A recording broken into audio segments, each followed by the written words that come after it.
మీరు జస్ట్ ఊహించండి, అసలు బైబిలే సమాజానికి లేకపోతే మీరు సొసైటీని ఎలా చూడగలరు? వీళ్ళు ఒప్పుకోకపోయినా, ఈ గొడ్డు సమాజం ఒప్పుకోకపోయినా బైబిల్ ప్రభావం ఎంతో కొంత సొసైటీ మీద పడింది కనుక విద్య వచ్చింది. బైబిల్ ప్రభావం ఎంతో కొంత పడింది కనుక వైద్యం వచ్చింది. బైబిల్ ప్రభావం ఎంతో కొంత పడింది కనుక స్త్రీ పురుషులకి సమాన హక్కులు వచ్చాయి.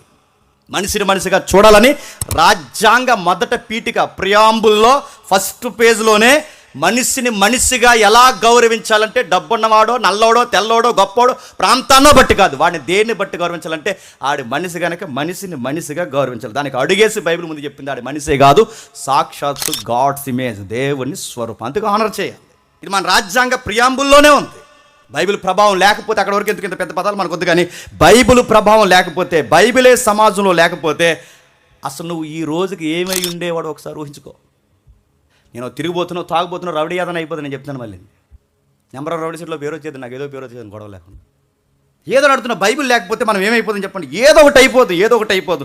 అసలు బైబిల్ ప్రభావం ఈరోజు నీకు నాకు లేకపోతే ఒక్కసారి మన లైఫ్ ఊహించుకోండి, ఏమైపోదు ఈ రోజుకి, ఏమైపోదు, ఏ వ్యాధుల్లో పడిపోదుమో, ఏ రోగాల్లో పడిపోదుమో, ఏమైపోదుమో, ఏ పాపంలో కొట్టుకుపోదుమో, అసలు ఈరోజు మన ప్రభావం గుర్తింపు లేని మనుషులుగా ఏమైపోదుమో.